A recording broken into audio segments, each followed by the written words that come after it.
Everyone. Thank you to Sharon, to Parta, and to Travel Uni for having us once again.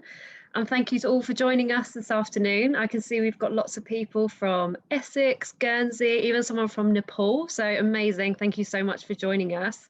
For those of you who I've not met before, my name is Betsy and I work for the Tourism Authority of Thailand.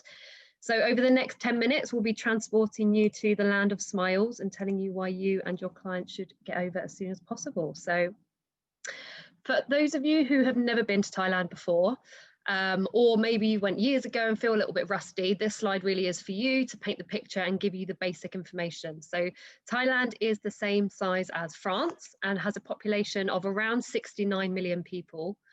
There are three main seasons throughout the year. So we have the cool season between November and February, the hot season between March and May, and then the green season between around June and October. So that part of the year really is when Thailand as a whole tends to get most of its rain throughout the year. However, it shouldn't be discounted. We do say it's an all year round destination, especially if you're traveling to the north of Thailand, which is typically the jungle region anyway.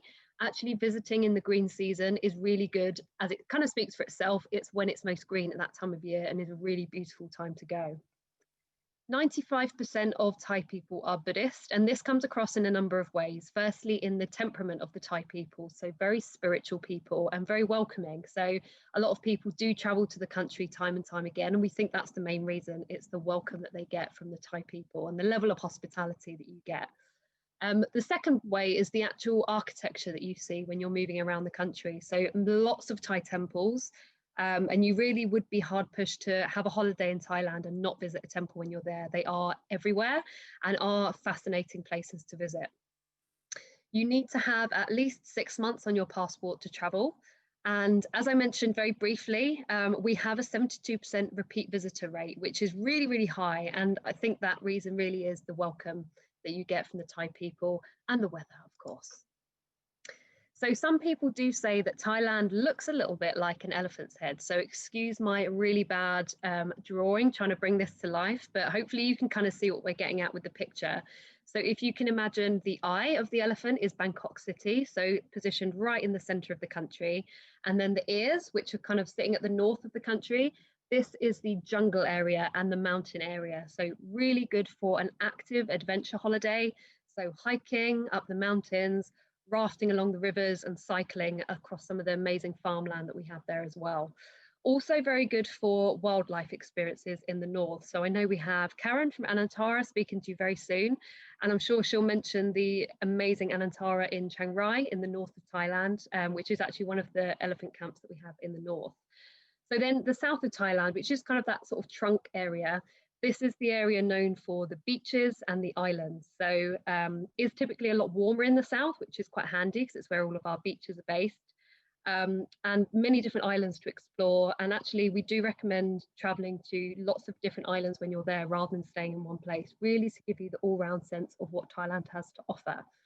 And as a whole, Thailand is very well connected by air, by road and by rail. So there's around 37 different airports dotted throughout the country. So once you arrive, very easy to get between lots of different places. So it works very well for a multi-centre holiday.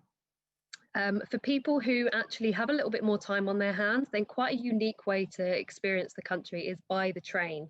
So there is a railway that runs all the way through from Chiang Mai in the north, through to Bangkok city in the centre, and all the way through to the south, even as far as Malaysia. So for people who maybe have a little bit more time and want to experience Thailand in a sort of slow way, then getting the train is a really lovely way to do that. But just for context, between Chiang Mai and Bangkok is 12 hours by train versus an hour and 15 minutes by flight. So it does take a little bit more time. So next one. Before I move on to the sort of unique selling points about Thailand, just wanted to touch on a bit more of a hygiene factor. So health and safety. And as Thailand does still remain closed to UK travellers at the minute, we are doing everything we can to make sure that the country is ready to welcome visitors back as and when it's safe to do so. So one of those initiatives is the Safety and Health Administration, also called SHA. And this is an accreditation that Thai businesses can apply for to show that they're demonstrating high health and safety standards. So businesses such as accommodation, restaurants, etc., they can all apply, and as long as they're adhering to a strict set of guidelines, they are then given this certification and they are listed on this website. So the reason I'm showing you this is just in case you've got clients that are a little bit nervous to actually book to travel to Thailand, showing them this website and maybe selling them products from here might be that final push you need to secure a booking. So if you want to take a look at the website, simply Google TATSHA, and then the first result in Google will send you to this website. And at the minute, we have 57,000 certified businesses on the website. So that is your first bingo number, number 57.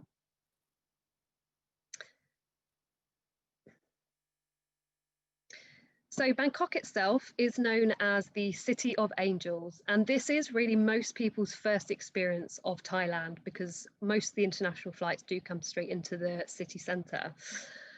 For some people, if you've never visited Asia before, coming straight into Bangkok can be a little bit overwhelming and a little bit of an assault on the senses. There's lots of people, there's lots of sights and lots of smells as well. For me personally, it's one of my favourite areas of the country because there is so much going on and there are so many activities for all of the family as well.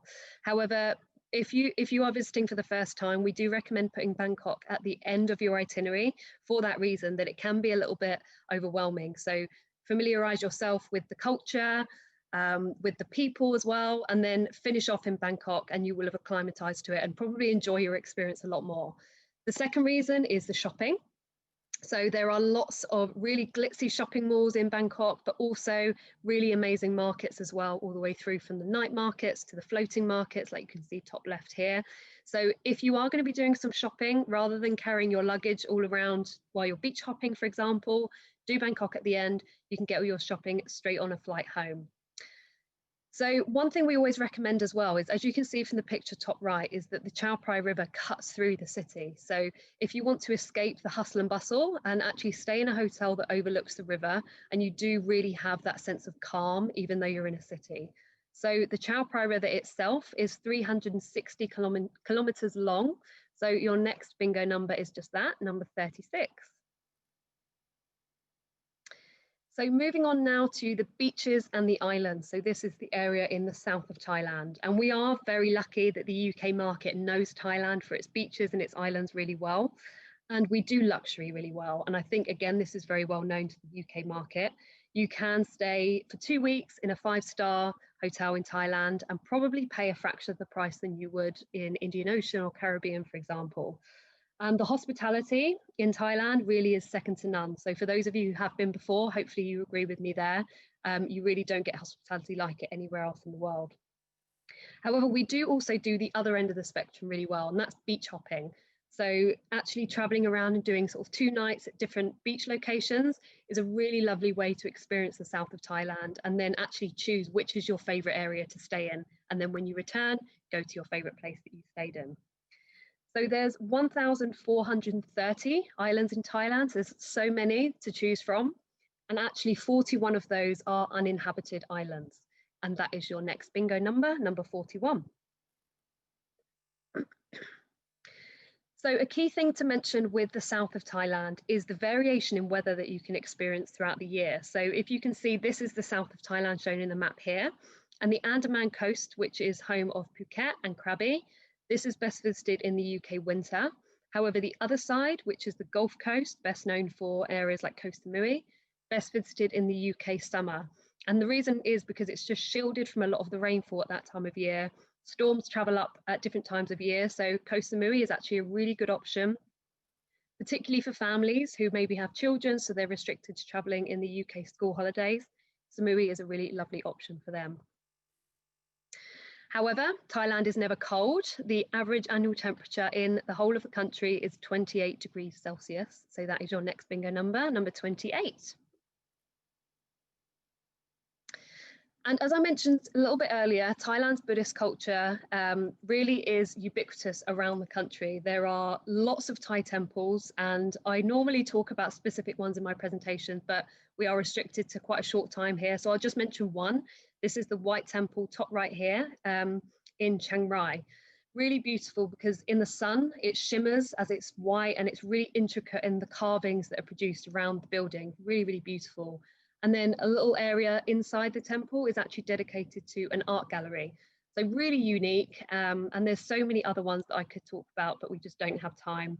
But one thing we do recommend is to actually get a tour guide to take you around these temples, because there's a lot that you could miss if you were traveling on your own. A lot of the carvings represent different things about the Thai history and the culture and the religion.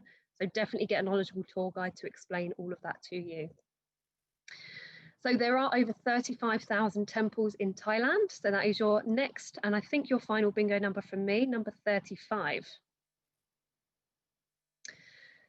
So final thing before I go, I'm sure I'm not going to be the last person to plug online training today. Our one is called Thailand Expert. And if you're not already signed up, definitely urge that you do so. A good reason as well to sign up if you've not done so already is because then you'll be in our database and you'll be the first ones to know about latest information about border openings. We also have our different modules in here that you can take part in. So there are 8 modules that take around 2 hours to complete in total, but it's drop in, drop out, so you don't have to do it all in one go.